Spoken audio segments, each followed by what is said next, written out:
16 दिसंबर सन 1997 को जापान में शाम के 6:30 बज रहे थे। टोक्यो टीवी पर दुनिया का उस वक्त का सबसे मशहूर कार्टून चल रहा था पोकेमॉन, और उस शाम तकरीबन 40 लाख बच्चे स्क्रीन्स के सामने बैठे थे। एक लम्हा आता है जहां पिकाचू अपनी बिजली से कुछ मिसाइल्स फायर करता है और सिर्फ 4 सेकंड के लिए स्क्रीन पर सुर्ख और नीली रोशनी इंतहाई तेजी से झिलमिलाती है। 4 सेकंड और अगले 30 मिनट में पूरे जापान में कयामत आ जाती है। An investigation is underway in Japan into why more than 600 children suffered from convulsions and vomiting after watching a television cartoon program. बच्चों की आंखों के सामने अंधेरा छा जाता है, चक्कर आते हैं, उल्टियां आती हैं और फिर एक के बाद एक बच्चे बेहोश होकर गिरना शुरू हो जाते हैं। उनके जिस्म अकड़ने लगते हैं और उस एक रात में 685 बच्चे एम्बुलेंसों में भरकर अस्पतालों में पहुंचाए जाते हैं। निंटेंडो के शेयर्स गिर जाते हैं। हुकूमत एक हंगामी इजलास बुलाती है और वो एपिसोड आज तक दुनिया के किसी कोने में दोबारा नहीं दिखाया गया, हमेशा के लिए बैन। जापान की प्रेस ने इसे नाम दिया है पोकेमॉन शॉक का, और ज्यादातर लोग कहानी को यही खत्म कर देते। लेकिन वो 4 सेकंड की रोशनी सिर्फ एक पहला इशारा थी। पोकेमॉन एक ऐसा कार्टून है जो आज कार्टून से एनिमे में ट्रांसफॉर्म हो चुका है, और आज एनिमे में वो कुछ हो रहा है कि अगर आपको पता चले तो आपके रोंगटे खड़े हो जाएंगे। सेटनिज्म, डेविल्स आई, रीइंकार्नेशन, डेडली सिंस, कर्स, डीमन किंग और न जाने क्या क्या। दुनिया के तमाम मज़ाहिब ने जिन जिन चीजों को फितना करार दिया है, आज सब की सब आपको एनिमे में मौजूद मिलती हैं, और आपको लगता है कि आपकी अगली नस्ल एनिमे के नाम पर कार्टून्स देख रही है। आज एनिमे के नाम पर सेटनिज्म किस तरीके से फैलाया जा रहा है, कहानी क्या है, आइए समझते हैं।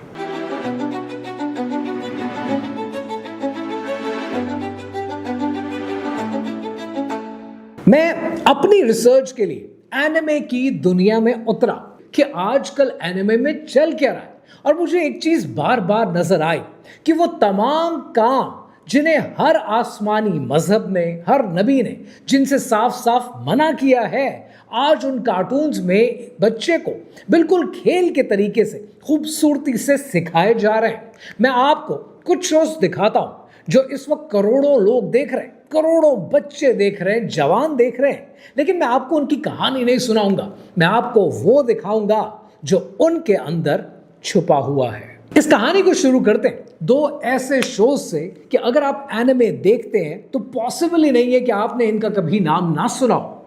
पहला शो है ओवरलॉर्ड और दूसरा शो है डीमन किंग।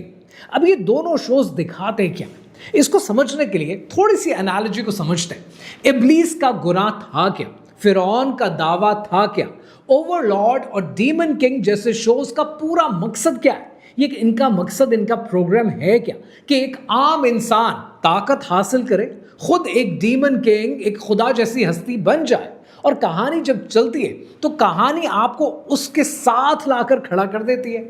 आप खुद वो शैतान बन जाते हैं और आप चाहते हैं कि वो जीत जाए। ये इन दोनों शोज की टोटल समरी है। और फिर आपको एक और शो सुनने को मिलता है, और इस शो का नाम है डेविल मैन। अब ये जो शो है डेविल मैन, इसके बारे में मैं जितना पढ़ने लगा और जो लोग एनिमे देखते हैं उनके साथ कॉन्वर्सेशंस होने लगी तो एक अजीब बात सामने आई।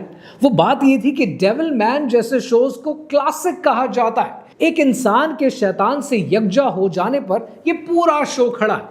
इमेजिन करें, इंसान किसके साथ एक होना चाह रहा है, वो शैतान के साथ एक होना चाह रहा है। इंसान और शैतान का मिला जुला वजूद जिसे हीरो बनकर पेश किया जाता है, ये वो चीज है जिसे हर मजहब ने कुफ्र का दरवाजा कहा है, और यहां वो इसे ताकत का सरचश्मा बनाकर पेश करते हैं। तीसरा एक अजीब सा शो है। कुछ शोज ऐसे होते हैं जिनको देख के आपको डर कम लगता है, गुस्सा कम आता है, आपको घिन ज्यादा आती है। ये जो शो है जिसकी मैं बात कर रहा हूं, ये है जुजुत्सु काइसन। इस वक्त ये दुनिया का सबसे मशहूर एनिमे है, और इसकी पूरी बुनियाद क्या है, कर्स्ड एनर्जी के ऊपर है। इसमें कर्स स्पिरिट्स को कैद किया जाता है। तावीज़ और तलिस्मान के जरिए ये मखलूकों को बुलाते हैं, آواز پڑھ کے الفاظ کے ذریعے مخلوق کو حاضر کیا جاتا ہے. یہ جادو اور عملیات ہیں اور بس اس کا نام بدل دیا گیا ہے. اور دیکھنے والا ایگزیکٹلی کیا سیکھ رہا ہے؟ وہ ایک کرسڈ انرجی کو قابو کرنا سیکھ رہا ہے اور اس پورے عمل کو ایک سکل کے طور پر پیش کیا جاتا ہے. اب میں آپ کو چوتھا شو بتاتا ہوں. اب اس چوتھے شو میں کیا ہے یہ بعد کی بات ہے. اس چوتھے شو کا نام سنیں.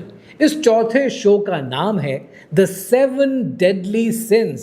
غصہ، ہوس، لالچ، تکبر، یہ سب وہ چیزیں ہیں جنہیں ہر مذہب نے انسان کی تباہی کی جڑ ڈکلیئر کیا ہے. اور اس شو میں یہ 7 گناہ اس کو ہیرو بناتے ہیں. اس کے نام پر ان کی تعریف کی جاتی ہے اور ایک پوری کہانی بنی جاتی ہے. بچہ ان گناہوں سے نفرت نہیں کرتا، وہ ان سے محبت کرنے لگتا ہے. اب اینیمے کی دنیا کا 5واں شو دیکھتے ہیں جہاں پر خون ہے، لاشیں ہیں اور عملیات ہیں. شو کا نام ہے ہیلسنگ. اور ہیلسنگ جیسے شوز جنہیں بڑے بچے جوان ہر کوئی دیکھتا ہے. کھلم کھلا اس میں خون خرابہ ہے، لاشیں دکھائی جاتی ہیں، لاشوں کا استعمال دکھایا جاتا ہے اور اوکلٹ پریکٹسز کو پروموٹ کیا جاتا ہے. اور ان پریکٹسز کا صرف پروموشن نہیں ہے، ان کا جشن الگ بنایا جاتا ہے. وہ منظر جو کبھی ڈر اور نفرت پیدا کرتے تھے اب وہ سٹائلش اور کول بنا کر پیش کیے جاتے ہیں. اب ذرا ان سارے شوز کو اکٹھا ایک جگہ کر کے دیکھتے ہیں. اس میں ہے کیا؟ خدا بن جانا، شیطان سے یکجا ہو جانا، کرسڈ اور عملیات، 7 کبیرہ گناہوں کی تعریف اور خون کا جشن. یہ وہ تمام چیزیں جنہیں ہر نبی نے، ہر آسمانی کتاب نے انسان کی حفاظت کے لیے ان سے روک دیا گیا ہے. اور آج یہ سب ایک بچے کی اسکرین پر تفریح بن کر چل رہی ہیں، انٹرٹینمنٹ کے نام پر چل رہی ہیں. اور وہ یہ سب دیکھ کر ہنستا ہے، تالیاں بجاتا ہے اور اس کو پتہ بھی نہیں چلتا کہ کیا چیز اس کی نظروں کے سامنے اس کو شعوری اور لاشعوری طور پر دی جا رہی ہے. یہ اینیمے یہ نہیں کہتا کہ برائی اچھی ہے، یہ تو شیطان کی بے وقوفی ہوتی. یہ آپ کو اپنی آنکھوں سے دنیا دکھاتے ہیں. اگر آپ 100 گھنٹے ڈیمن کنگ کے ساتھ گزاریں، اس کی کہانی سنیں تو آہستہ آہستہ آپ کو اس سے ہمدردی ہونے لگتی ہے. اور سب سے پرانا دھوکہ تو ہے ہی یہ کہ برائی کو اچھا مت کہو، بس یہ کہو کہ شیطان کے ساتھ زیادتی ہوئی. اس کو تو آج تک کسی نے سمجھا ہی نہیں. جس کسی نے بھی سمجھا اس کو غلط سمجھا. اور یہ کوئی نئی بات نہیں ہے. غور کریں کہ ابلیس تھا کون؟ ابلیس بے وقوف نہیں تھا، وہ تو سب سے بڑا عابد تھا. مگر اس کا زوال اس کے تکبر کی وجہ سے ہوا، جو اصول کے لباس میں آیا کہ میں اس سے بہتر ہوں، انا خیر منہ. یہ اینیمے 1000 بار ایک بچے کو یہی کہانی سناتا. لیکن یہاں پر ایک سوال بھی پیدا ہوتا اور وہ سوال یہ ہے کہ جاپان میں یہ سب کچھ شروع ہوا کیسے؟ یہ تو آپ اور میں جانتے ہیں کہ اس سب کا اختتام دجال پر جا کر ہوتا ہے. لیکن اس کا آغاز جاپنیز سوسائٹی میں شروع کہاں سے ہوتا ہے؟ کتنی عجیب سی کہانی ہے کہ جاپنیز قوم جو کہ شنٹوازم کے ماننے والے تھے، اچانک ان کے ہاں اس طرح کے کانسیپٹ کیسے آ گئے. اب یہ بات سمجھنے کے لیے آپ کو تھوڑا تاریخ میں جانا ہوگا. And let's go to 1945. سن 1945 میں دوسرے جنگ عظیم چل رہی تھی. جاپان بری طرح سے ہار چکا تھا. 2 شہروں پر ایٹم بم گر چکے تھے. لیکن جاپنیز صرف جنگ نہیں ہار چکے تھے، انہوں نے اس سے کہیں زیادہ بڑی چیز اس وقت کھو دی تھی. اس وقت کے جاپنیز اپنے ایمپرر ہیروہیٹو کو ایک زندہ خدا مانتے تھے. اور 1946 میں ہار کے بعد جاپنیز ایمپرر نے خود اپنی زبان سے اعلان کیا، میں خدا نہیں ہوں، میں ایک عام انسان ہوں. یعنی ایک پوری قوم کا دل اس دن ٹوٹ گیا. اس دن اچانک ایک پوری قوم خدا سے خالی ہو گئی. ایک خدا کے بغیر ملک معرض وجود میں آ گیا. اب یہ تاریخ تو آپ نے سن لی اور بڑی جلدی میں سن لی، لیکن ذرا 1 منٹ کے لیے امیجن کریں ایک پوری قوم کسی کو خدا مانتی ہو اور ان کو پتہ چلے کہ یہ خدا نہیں ہے، تو پوری قوم کا سینٹیمنٹ کہاں پہنچے گا؟ وہ پوری قوم جو آلریڈی ملبے کا ڈھیر بن چکی تھی ایٹم بم گرنے کے بعد، ان کے ساتھ اتنا بڑا سانحہ اچانک سے ہو گیا. اور ٹھیک اسی ملبے میں ایک نوجوان موجود تھا جو کہ مانگا بنایا کرتا تھا. اس نوجوان کا نام ہے اوسامو تیزوکا. जापान उसे आज गॉड ऑफ मांगा भी कहते हैं, यानी एनिमे का बाप। और उसकी सबसे पहली और सबसे मशहूर तख्लीक जिसने सारा मॉडर्न एनिमे शुरू किया वो है एस्ट्रो बॉय। अब जरा सोचें कि एस्ट्रो बॉय की कहानी कहां से शुरू होती है। एक बच्चा एक ट्रक से मारा जाता है और एक नई ताकतवर शक्ल में दोबारा जिंदा हो जाता है।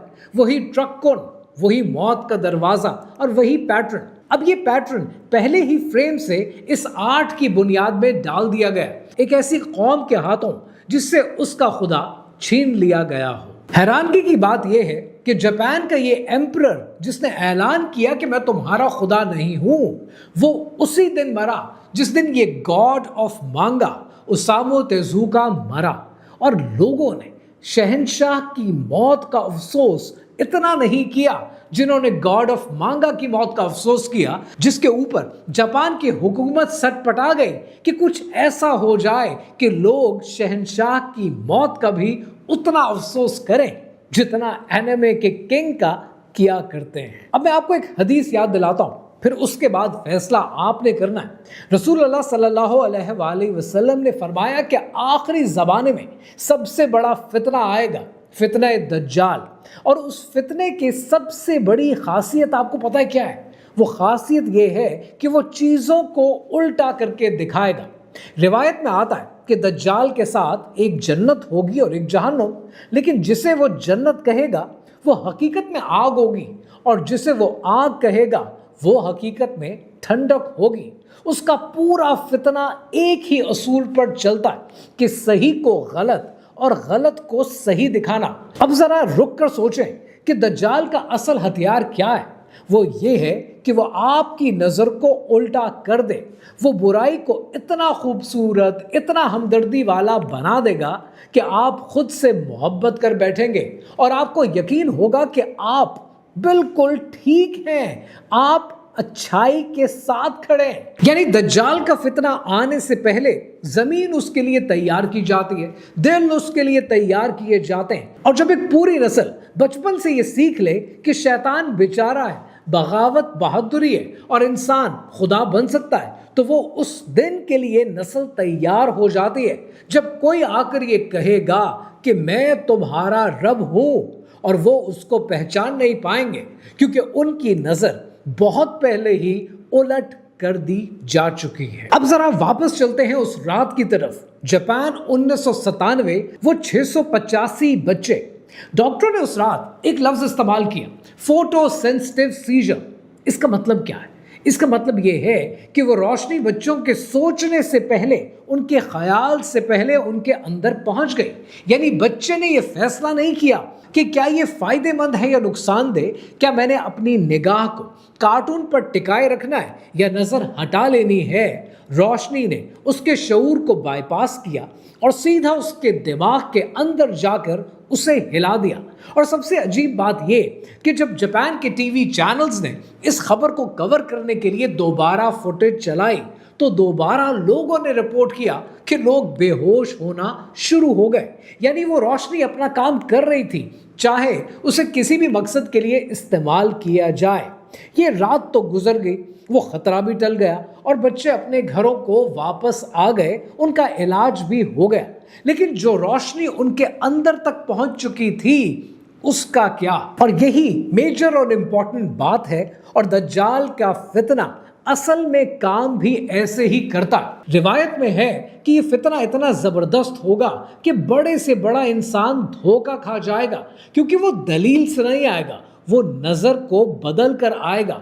वो सही को गलत और गलत को सही दिखाएगा और इंसान सोच भी नहीं पाएगा, बिल्कुल उसकी रोशनी की तरह जो शऊर को बाईपास करके सीधा अंदर पहुंच जाती है। और जब एक बच्चा 1000 बार ये देखता है कि शैतान बेचारा है, बगावत बहादुरी है और इंसान खुद को खुदा बना सकता है, तो वो बहस नहीं करेगा, वो सोचेगा भी नहीं। उसकी नजर चुपचाप उसके शऊर के नीचे उलट कर दी जाएगी, ठीक उन्हीं 4 सेकंड की तरह जिन 4 सेकंड ने इन 685 बच्चों की नजर को बदल डाला था। मैं आपसे ये नहीं कह रहा कि एनिमे हराम है या अपने बच्चों से स्क्रीन छीन लें।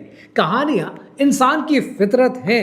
میں یہ کہہ رہا ہوں کہ ہر کہانی کے اندر ایک عقیدہ چھپا ہوتا ہے اور کچھ کہانیاں آنکھوں سے نہیں شعور کے نیچے سے دل میں اتر جاتی ہیں.